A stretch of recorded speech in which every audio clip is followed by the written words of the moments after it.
ಅಥಣಿಯಲ್ಲಿ ರಂಜಾನ್ ಅಂಗವಾಗಿ ಬಡ ಮುಸ್ಲಿಂ ಕುಟುಂಬಗಳಿಗೆ ರೇಷನ್ ಕಿಟ್ ವಿತರಣೆ.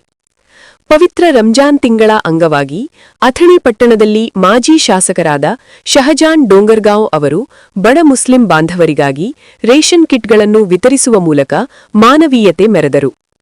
ಮುಸ್ಲಿಂ ಸಮುದಾಯದ ಅತ್ಯಂತ ಪವಿತ್ರ ಹಬ್ಬವಾದ ರಂಜಾನ್ ಸಂದರ್ಭದಲ್ಲಿ ಮುಸ್ಲಿಂ ಬಾಂಧವರು 1 ತಿಂಗಳ ಕಾಲ ಉಪವಾಸ, ರೋಜಾ ಆಚರಿಸಿ, ದಿನಕ್ಕೆ 5 ಬಾರಿ ನಮಾಜ್ ಸಲ್ಲಿಸಿ, ಜಕಾತ್, ಸದಕಾ ಸೇರಿದಂತೆ ಹಲವಾರು ಧಾರ್ಮಿಕ ಕರ್ಮಗಳನ್ನು ನೆರವೇರಿಸುತ್ತಾರೆ. ಈ ಪವಿತ್ರ ತಿಂಗಳಲ್ಲಿ ಖುರಾನ್ ಪಠಣದ ಮೂಲಕ ಜೀವನದಲ್ಲಿ ಮಾಡಿದ ಪಾಪಗಳನ್ನು ತೊಳೆದು ಪುಣ್ಯವನ್ನು ಗಳಿಸಬೇಕು ಎಂಬ ಭಾವನೆಯೊಂದಿಗೆ ದೇವರಲ್ಲಿ ಪ್ರಾರ್ಥಿಸುತ್ತಾರೆ. ದೇವರು ಎಲ್ಲರನ್ನೂ ದುಷ್ಟಶಕ್ತಿಗಳಿಂದ ಕಾಪಾಡಲಿ, ಕುಟುಂಬಗಳು ಅಭಿವೃದ್ಧಿಯ ದಾರಿಯಲ್ಲಿ ಸಾಗಲಿ, ರಾಜ್ಯ ಮತ್ತು ದೇಶ ಶಾಂತಿ ಸೌಹಾರ್ದದಿಂದ ಇರಲಿ ಎಂದು ಪ್ರಾರ್ಥಿಸಲಾಗುತ್ತದೆ. ಈ ಸಂದರ್ಭದಲ್ಲಿ ಅಥಣಿಯ ಮಾಜಿ ಶಾಸಕರಾದ ಶಹಜಾನ್ ಡೋಂಗರ್ಗಾಂವ್ ಅವರು ಬಡ ಮುಸ್ಲಿಂ ಕುಟುಂಬಗಳಿಗೆ ಅಗತ್ಯ ವಸ್ತುಗಳನ್ನೊಳಗೊಂಡ ರೇಷನ್ ಕಿಟ್ಗಳನ್ನು ವಿತರಿಸಿದರು.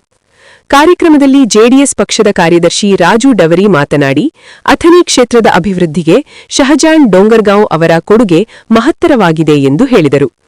ಕೃಷ್ಣ ಸಹಕಾರಿ ಸಕ್ಕರೆ ಕಾರ್ಖಾನೆ ಸ್ಥಾಪನೆ, ಹಿಪ್ಪರಗಿ ಬ್ಯಾರೇಜ್ ಕನಸು, ಅಥಣಿ ಕ್ಷೇತ್ರದ ಗ್ರಾಮಗಳಿಗೆ ಡಾಂಬರೀಕರಣ ರಸ್ತೆ ನಿರ್ಮಾಣ, ಕೃಷ್ಣಾ ಬಡಾವಣೆಯಲ್ಲಿ ಸುಮಾರು 300 ಮನೆಗಳ ವಿತರಣೆ, ಶಿವಯೋಗಿ ನಗರದಲ್ಲಿ ವಸತಿ ವ್ಯವಸ್ಥೆ, ಹೊಸ ಶಾಲೆಗಳ ಪ್ರಾರಂಭ, ಅಥಣಿಯಲ್ಲಿ ಅಗ್ನಿಶಾಮಕ ದಳ ಸ್ಥಾಪನೆ ಸೇರಿದಂತೆ ಅನೇಕ ಅಭಿವೃದ್ಧಿ ಕಾರ್ಯಗಳನ್ನು ಅವರು ತಮ್ಮ ಆಡಳಿತ ಅವಧಿಯಲ್ಲಿ ನೆರವೇರಿಸಿದ್ದಾರೆ ಎಂದು ಸ್ಮರಿಸಿದರು.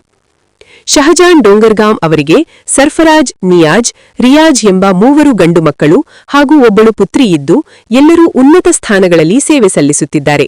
ಅವರ ಕುಟುಂಬಕ್ಕೆ ದೇವರು ಇನ್ನಷ್ಟು ಆಯುಷ್ಯ, ಆರೋಗ್ಯ ಮತ್ತು ಶಕ್ತಿ ನೀಡಲಿ ಎಂದು ಪ್ರಾರ್ಥಿಸಲಾಯಿತು.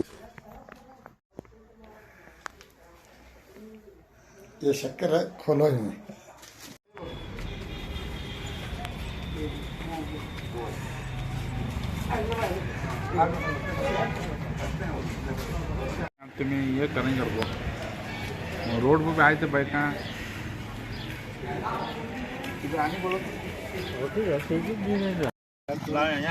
वहाँ जो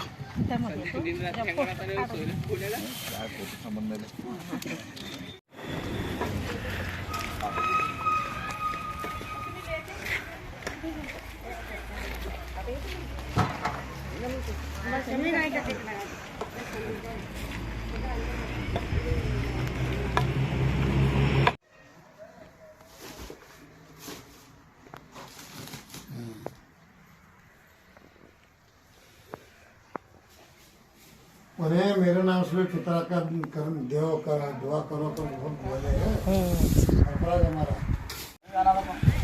ರಂಜಾನದ ನಿಮಿತ್ತವಾಗಿ ಮಾಜಿ ಶಾಸಕರು ಶಹಜಾನ್ ಡೋಂಗರ್ಗಾಂವ್ ಅವರು ಎಲ್ಲರಿಗೆ ದವಸ ಧಾನ್ಯವನ್ನು ಕೊಡುವಂಥ ಕೆಲಸ ಮಾಡ್ತಾಯಿದ್ದಾರೆ. ಇವತ್ತು ತಮ್ಮ ಈ ಕ್ಷೇತ್ರದಲ್ಲಿ ಸುಮಾರು 250 ಮಂದಿಯನ್ನು ಅವರು ಕೃಷ್ಣಾ ಬಡಾವಣೆ ಅಂತೇಳಿ ಕೊಟ್ಟಿರ್ತಕ್ಕಂಥದ್ದು. ಈಗ ರಂಜಾನದ ನಿಮಿತ್ತವಾಗಿ ಎಲ್ಲ ನಮ್ಮ ಬಂಧುಗಳಿಗೆ ಅವರು ದವಸ ಧಾನ್ಯವನ್ನು ಕೊಡ್ತಾರೆ. ಅವರ ಕುಟುಂಬಕ್ಕೆ, ಅವರ ಮನೆತನಕ್ಕೆ ಸುಖ ಶಾಂತಿ ಸಮಾಧಾನ ಆಯು ಆರೋಗ್ಯ ಧನ ಸಂಪದವನ್ನು ನೀಡಲಿ ಅಂತೇಳಿ ಎಲ್ಲ ಚಮಕೇರಿಯ ಜನಾಂಗ ಅವರನ್ನು ಆಶೀರ್ವದಿಸ್ತಾರೆ. ಅವ್ರ ಮಗ ಎಲೆಕ್ಟ್ರಿಕ್ ಬೆಂಗಳೂರಿನಲ್ಲಿ ಮಾಡ್ತಾಯಿದ್ದಾರೆ ಸರ್ಫರಾಜ್, ಅವ್ರದ್ದು ಕೂಡ ವ್ಯವಸ್ಥಿತವಾಗಿ ಸರಿಯಾಗಿ ಉದ್ಯೋಗ ಸಾಗಲಿ ಅಂತಕ್ಕಂಥ ಆಶೀರ್ವಾದವನ್ನು ಮಾಡ್ತಾಯಿದ್ದಾರೆ. ಅಥಣಿ ಶಿವಯೋಗಿ ಕ್ಷೇತ್ರ ನಾಡ ಯಾವ ರೀತಿ ನೆನಪು ಬರ್ತದೆ, ಕೃಷ್ಣಾ ಬಡಾವಣೆ ಮತ್ತು ಸುಮಾರು ಈ ಅಥಣಿಯ ಕ್ಷೇತ್ರವನ್ನು ಸರ್ವಾಂಗೀಣ ವಿಕಾಸ ಮಾಡಲಿಕ್ಕೆ ಶಹಜಾನ್ ಡೋಂಗರ್ಗಾಂವ್ ಹೆಸರು ಇವತ್ತು ನಾವು ಇಂಥ ಸಂದರ್ಭದಲ್ಲಿ ಇವತ್ತು ಎಲ್ಲ ತಾಯಂದಿರು ಆ ರೇಷನ್ವನ್ನು ಒಯ್ತಾ ಇದ್ದಾರೆ. ಅವ್ರಿಗೆ ಮತ್ತೊಮ್ಮೆ ಅವ್ರ ಕುಟುಂಬಕ್ಕೆ, ಸಹ ಪರಿವಾರಕ್ಕೆ ಸುಖ ಶಾಂತಿ ಸಮಾಧಾನ ಆಯು ಆರೋಗ್ಯ ಸಂಪದ ಈಶ್ವರ ಅಂತೇಳಿ ಇವತ್ತು ಆಶಿಸ್ತಾ ಇದ್ದೇನೆ. ಜೈ ಹಿಂದ್, ಜೈ ಕರ್ನಾಟಕ.